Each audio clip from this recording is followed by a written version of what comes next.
Welcome back. In this video, I'm answering a few questions that are related.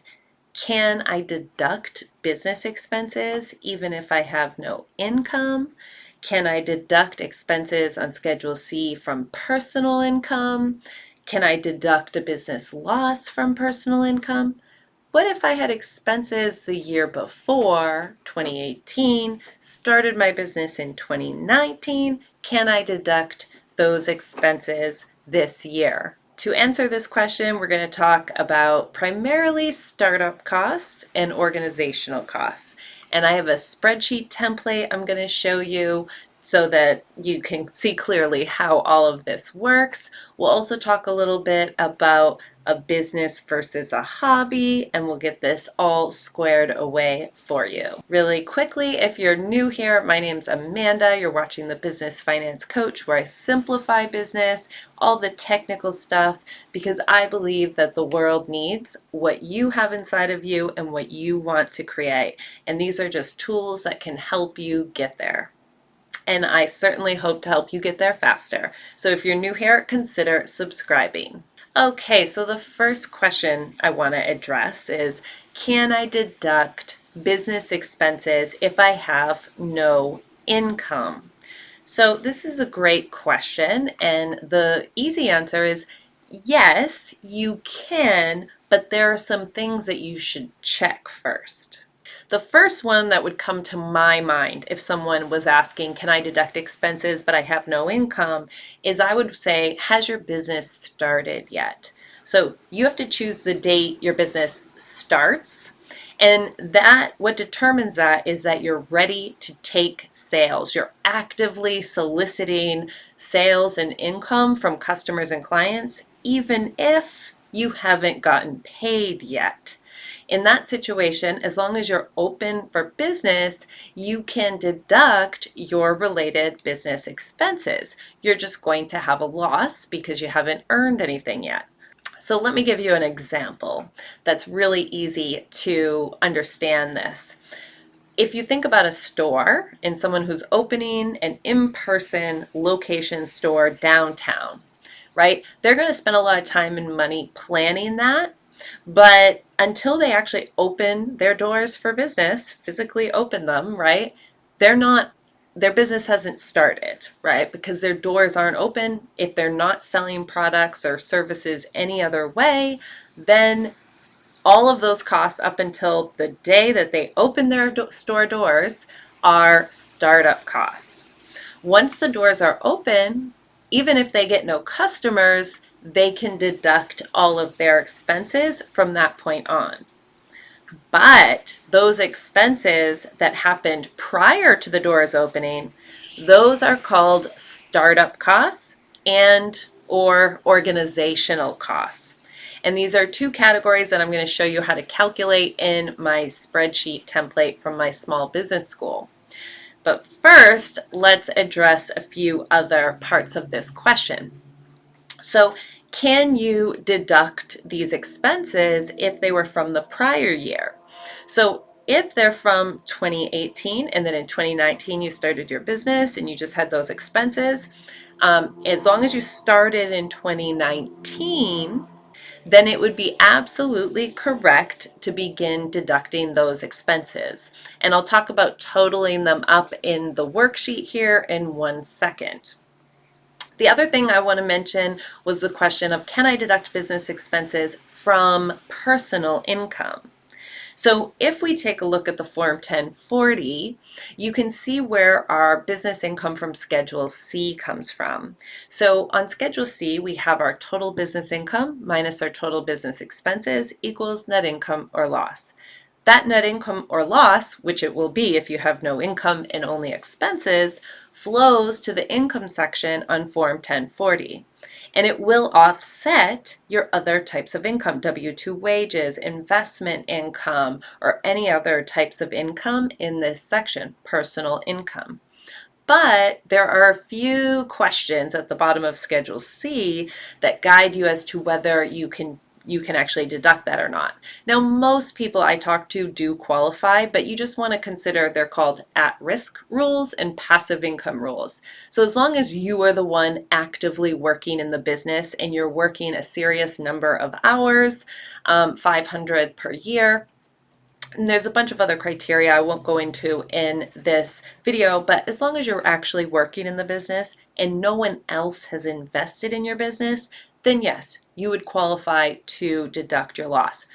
But I want to just say, I see a lot of people online telling people, oh, tax loophole, start a business and deduct your expenses from your other income. Well, that is tax fraud. And there's even criteria to look at your business to know whether it's really a business. So going back to that example where the person opened a store downtown, let's say that that store was actually like a hangout area where it was a restaurant, but they didn't really want people to come in other than people they knew. And, or maybe it was some, hobby that the person had, like woodworking, but they didn't really bring other people into the place. They were just going to deduct their expenses from their hobby. Yeah, not okay. There's a bunch of criteria that goes through that, but I have other videos where I've gone through hobby versus business. If you have a business or a hobby, is it a real business? Are you trying to make a profit? You can only take a loss so many times before the IRS is going to audit you. So don't just be deducting hobby losses. That's not legitimate. Okay, so that's covered all of our questions. Let's take a look at my template here and I'll show you what happens with all of those startup and organizational costs. So I have an entire automated business spreadsheet template that's part of my small business school. And so you could be using that to record your expenses, and it would look something like this section here. And you could just down here add in each of your expenses. And these are some examples I have here.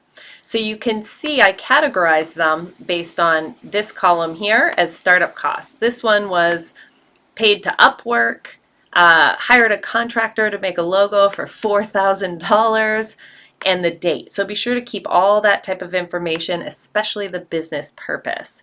Now, the difference between startup costs and organizational costs, you can see our organizational costs here says LLC registration, lawyer to write the operating agreement. So org costs are related to forming the legal entity like an LLC or a corporation. So it's only those specific costs that go under org costs. Everything else that's a normal business expense goes under startup costs. Okay, and so this spreadsheet is set up where you would just keep entering your costs and enter all the details, business expense and all that. That's what you need for your records. So they would all be listed here. You could keep going as much as you need. Then up here, it's summing the total amount of startup costs and the total amount of organizational costs. Okay, now the rule is a little complicated. That's why I wanted to show you the worksheet, as all things taxes are. So in the first year, you can deduct up to $5,000 of startup costs and $5,000 of organizational costs. And so that's why it's worth dividing them out, but only if you spent more than $5,000. If you spent less than $5,000, don't even worry about it. You can just deduct the full amount in the first year that your business files taxes. Now, if you have more than $5,000 of startup or organizational costs, then what happens to that remaining amount? So you can see here we had a total of 6,000 startup, 5,800 org costs. You take the remainder and you have to do what's called amortize it. Essentially, we're going to spread it out over 15 years, which is 180 months. So this is dividing what's left over 180 months. So you're going to get $5.56 in this example of startup costs per month, $4.44 of organizational costs per month. So you put the amount of months for your current year that you were in business, and then it's going to calculate the total deduction for this year. So I intentionally just made these costs a little over 5,000 so that we could see this example. So you have to calculate that first year based on the number of months that you were in business. Then for the next 15 years, you get the full amount of this times 12 months. So you can see 2 and 3, we keep getting that amount every year. And you can see the number of months down here, because remember we get 180 months. So you can see the total months down here. And so it would be 180 months. We would only get 9 months worth in year 16. So you obviously need a spreadsheet to keep track of this and remember where you're at. You can also see here it's summing the total, and we're actually a little bit over our initial amount. That's because of rounding. So in year 16, you should adjust it so that you don't deduct more than your initial amount. Okay, I hope that makes sense. I'd love to hear from you in the comments below if you have questions. So if you're interested in getting this template, check out my small business school. It includes 5 courses that cover everything small business owners have ever asked me about, and I guide you through 18 steps to get your accounting and taxes organized in a spreadsheet, as well as forming an LLC and choosing your business entity and understanding it all. But if you're just getting started, I give away a free business spreadsheet template that includes a basic accounting worksheet, great for tracking stuff like this, quarterly taxes, and end of year taxes. So that is free. Be sure to check it out. It's the first link in the description below this video. Otherwise, I'd love to hear from you in the comments below, and I'll see you in the next video. Bye.